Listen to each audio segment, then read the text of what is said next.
के नीचे हैं। महापुरुष हैं, यहाँ बलिदान दिए हैं। कुत्ता रो रहा है, क्यों बिल्ली रो रहा है, क्यों गाय भैंस मर रहे हैं,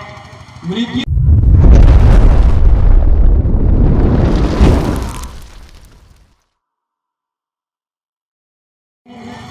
ताकि इस कार्यक्रम को जल्दी शुरू करके समाप्त किया।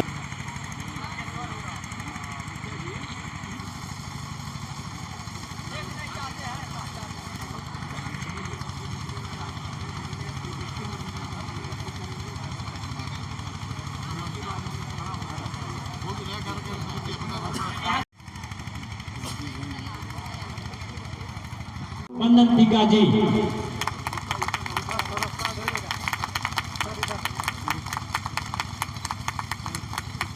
और जितना यहाँ की समिति जो आपको व्यवस्था देना चाहती है और वह व्यवस्था नहीं दे पा रही है, इसके लिए वैसे भी पूरे विश्व के लोग, पूरी दुनिया के लोग इस बात को जानते हैं कि अभी भी हमारे भाई बहन या हमारे बाल बच्चे पेड़ के नीचे हैं। और हम आज जहाँ भी हैं, हम सभी लोग खुश हैं। हम जिस त्याग और बलिदान के लिए हम आदिवासी पहचाने जाते हैं, हमारे जीवन में त्याग और बलिदान कूट कूट कर भरा हुआ है। हम वैसे महापुरुषों के पुत्र हैं, संतान हैं कि हमें त्याग और बलिदान किस चीज का नाम है, हम उसे बाखूबी जानते हैं। और इसलिए ठंडा क्या, गर्मी क्या, वर्षा क्या, अच्छा क्या, बुरा क्या, हर चीजों को हम हर उस अच्छे बुरे को समझते हैं। और इसलिए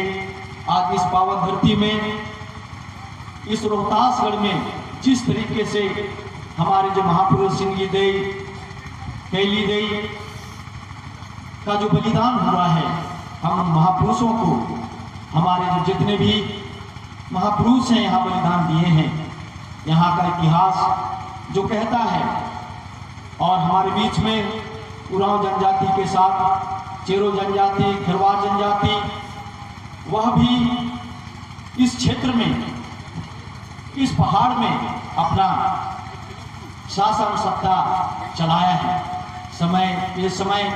सभी लोगों ने अपना यहाँ पर अपना वर्चस्व कहें, अपना शासन सत्ता कहें, सभी लोगों ने यहाँ पर अपनी भूमिका निभाई है। और इसलिए जैसे जैसे लोग अपने इस पावन धरती को, अपने इतिहास को, अपने अतीत को समझ रहे हैं, और यहाँ पर लोग शामिल हो रहे हैं, उपस्थित हो रहे हैं।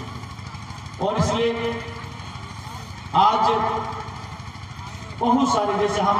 अंतर्राष्ट्रीय कुड़कर कुहाबिंज आयोजन समारोह के रूप में जो यहाँ पर उपस्थित हुए हैं, आप सभी लोग जानते हैं। खासकर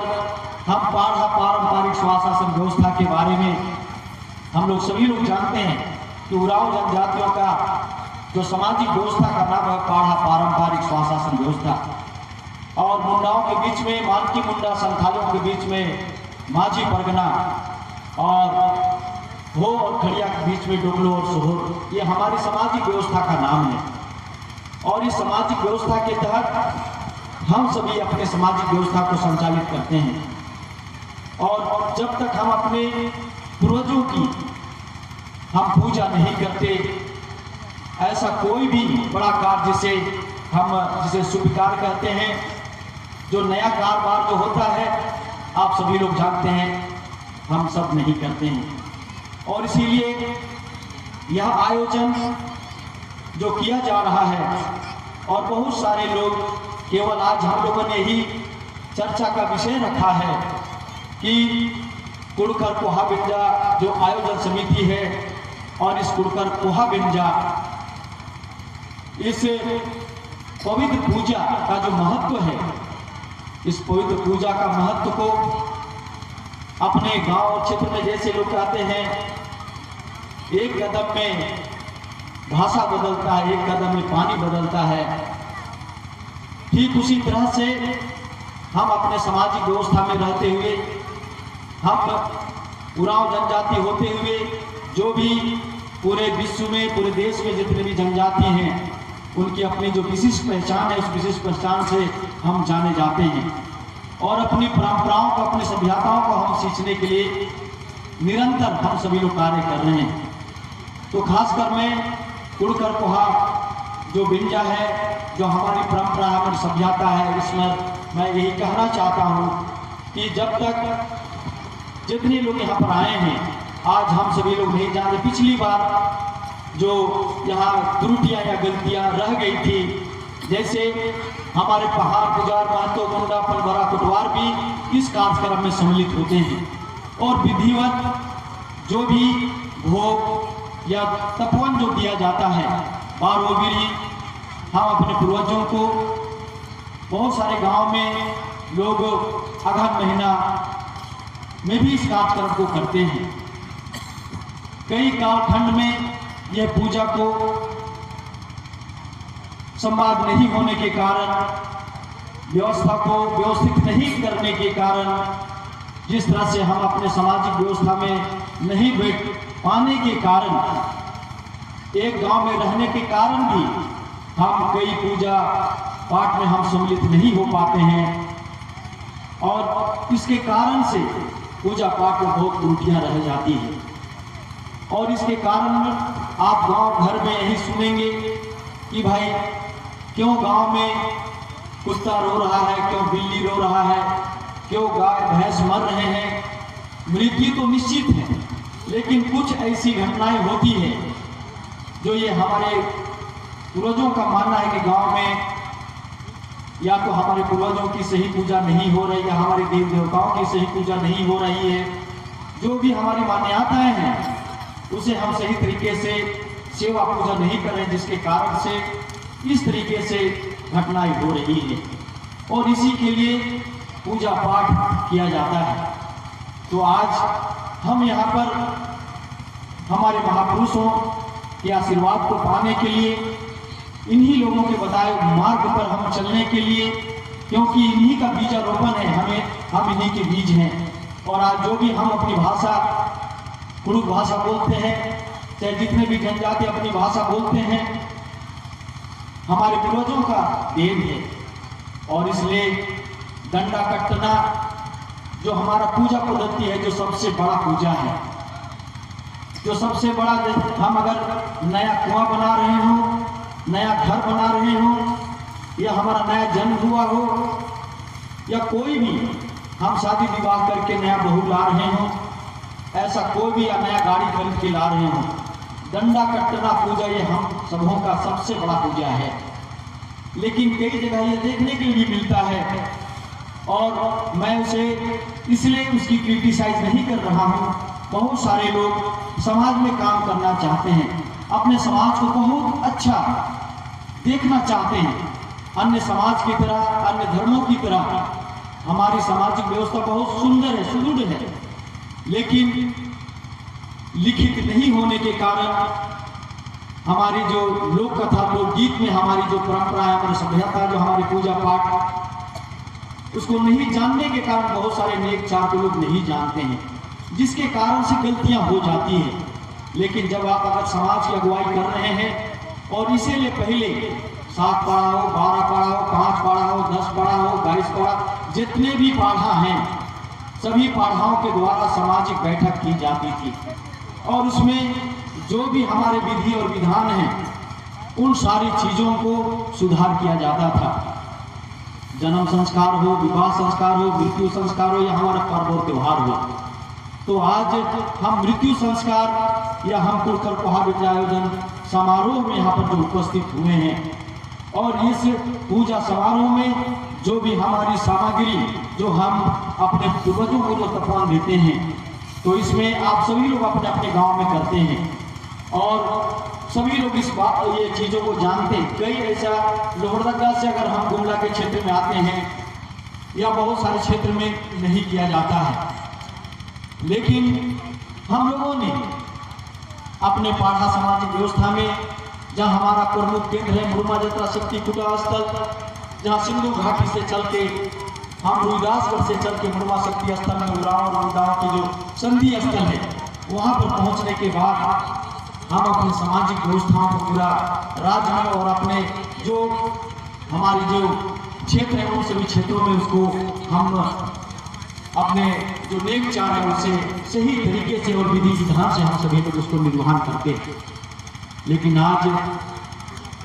संवाद नहीं होता है, नहीं बैठ पाने के कारण अपने विधि और विधान को हम छोड़ते जा रहे हैं, भूलते जा रहे हैं। यही कारण है कि राजी पढ़ा सरना प्रार्थना सभा के द्वारा यह आयोजन को मुड़वा शक्ति पूजा स्थल में बैठकर विचार विमर्श किया गया और इस विचार विमर्श के बाद में ये एक सुझाव बना, प्लान बना कि यहाँ पर हम इस कार्यक्रम को करना चाहिए। और आज यह कार्यक्रम चौथा वर्ष है और इसमें काफ़ी लोगों का योगदान है, सहयोग है। और इसलिए कल जो हम लोग पूजा यहाँ पर करेंगे तो उन पूजा में जो भी सामग्री है, सभी सामग्रियों का विधिवत हमारे महान पुजारी तैयारी कर रहे हैं, ताकि हम जब यहाँ आए हैं हम अपने पूर्वजों को जो जल अर्पण करेंगे, उनके जब हम अच्छा तर्पण करेंगे और यहाँ से जब हम प्रस्थान करेंगे तो जैसे भी हम लोगों ने 3 साल इसका सुंदर आयोजन किया है और ये चौथा वर्ष है, इसमें भी हम लोग उसी तरह का करेंगे। और इसलिए हम लोग ये चाहते हैं कि जब तक पिछली बार क्या था कि इस बार भी कुछ लोगों को मना किया गया था, और जब आप पूजा के लिए आते हैं आप लोग धैर्य रखें, क्योंकि आप सभी लोग सोचते हैं कि मैं पूजा करने के लिए आया हूँ तो मैं सबसे पहले पूजा करूँ, मैं सबसे पहले अग्नि लाइन में खड़ा हूँ। आप इस बात को समझें कि आप जहाँ खड़ा हैं, जहाँ बैठे हैं, यह पवित्र धरती और सूर्य के समान, सूर्य के प्रकाश के समान माँ धर्म सरना आपके मन में, आपके शरीर में, आत्मा में, आपके जहन में, आपके हर एक सोच के अंदर में आपका वास होता है। और इसलिए आप ये ना सोचें कि मैं सबसे पहले आगे जाऊं। और कई लोग इस तरह से यहाँ जब मना भी किया जाता है कि आप जिस पूजा के लिए, हम जिस पूजा के लिए आए हैं वो पूजा सबसे पहले हम लोग करें। बाकी हम कर्म पूजा करते हैं, सरूर की पूजा करते हैं, सोहराई करते हैं, तो हमारा जो मैंने कहा कि जन्म संस्कार, विवाह संस्कार, मृत्यु संस्कार और हमारा पर्व और त्योहार, ये 4 संस्कार जो हम करते हैं, पूजा पाठ जो करते हैं, इसका अपना विधि और विधान है। तो आज जब हम आए हैं कुड़कर कुहा गंजा में, तो हम इसी पर लीन रहें और जिस तरह से यहाँ दिशा निर्देशन होता है बस उसका हम अनुपालन करें। और इसलिए पिछले बार कुछ लोगों को मना किया गया था कि आप अभी कर्म वृक्ष में पूजा ना करें, क्योंकि जब हम गांव उठाते हैं, गांव जब उठ जाता है, हमारे पूर्वजों को जब जगाया जाता है और जब तक उनको हम अर्पण नहीं करते हैं, जल अर्पण नहीं करते हैं, उनको हम उनसे आशीर्वाद नहीं लेते हैं, जब तक हम उनकी पूजा पूर्ण नहीं करते हैं, तब तक हम अपने व्रत हो, उपवास हो, इसमें हम सभी लोग लीन रहते हैं। और इसलिए जो भी उन्हें भोग दिया जाता है, जैसे हम लोगों ने पूरा इस किला परिसर में जैसे 5 बजे पूरा ढाक नगाड़ा के साथ में जो हमारे महान पूजा तो पूरी तैयारी के साथ में पूजा कराते हैं। फिर 12 बजे रात में हमारे पूर्वजों को जगाया जाता है पूरा किला परिसर के चारों ओर, और सुबह 3 से 4 बजे के बीच में। और फिर हम लोग यहाँ कल जो सुबह हमारी पूजा होगी 8 बजे। इस बार कई लोगों ने कहा है कि हम लोग जल्दी पूजा करें ताकि जो लोग बस से आए हैं, ट्रेन से आए हैं, उनको जाने में असुविधा नहीं हो। और इसलिए हम लोग यहाँ पर 8 बजे एकत्रित होंगे, 9 से 10 के अंदर में यहाँ से हम लोग प्रस्थान करेंगे और 2 बजे तक कल हमारा पूजा हम लोग संपन्न करेंगे। क्योंकि बहुत सारे लोग जो बस से आए हैं वो लोग नीचे उतरने में उनको काफ़ी रात हो जाता है, दिक्कत हो जाती है, और ट्रेन पकड़ना होता है बहुत सारे लोगों को। इसलिए 2 बजे तक कोशिश हमारी रहेगी कि 2 बजे तक हम लोग पूजा संपन्न करेंगे। और वहाँ से जब हम लोग पूजा विधिवत जब करके आएंगे तो जिस तरह से हम हल्दी और हम लोग जो अपना जो हमारा जो जिसको उराव में बोलते हैं चल की घासी, उसके द्वारा और जो हमारा लकड़ी के द्वारा या आग के द्वारा हम जो छुटका मिटाते हैं, यहाँ का कमेटी को करना है। कई लोग ये कहते हैं कि भाई यहाँ पर अधूरा पूजा की जाती है, और इसलिए हम लोगों ने एक मेघ चार को बड़ी ही तत्परता के साथ में हम लोगों ने व्यवस्थित किया है। और इसलिए आप जब तक सहयोग नहीं करेंगे, आप लोग सहयोग नहीं करेंगे तो पूजा में विघ्न होगा, और फिर यही शिकायत होगा कि हम लोग वहाँ पर गए और सही तरीके से पूजा नहीं हुआ। और इसलिए आप विधि विधान को भी समझें, एक पूजा को वहाँ आप देखें, और बारी बारी से आप जहाँ पर जल अर्पण करेंगे, जहाँ आप सिंदूर दान करेंगे, वहाँ बारी बारी से गोत्र के अनुसार वहाँ जब आपको प्रार्थना होगा तो सामग्री यहाँ से जो दी जाएगी तो उसको हम लोग बहुत ही पवित्र मन से उसको करेंगे। और इसलिए कल यहाँ अपने अपने गोत्र के अनुसार झंडा के साथ हम लोग जल्दी से खड़ा हो जाएंगे, और खड़ा होने के बाद में यहाँ अपने अपने ढोल नगाड़ा के साथ यहाँ से हम लोग प्रस्थान करेंगे।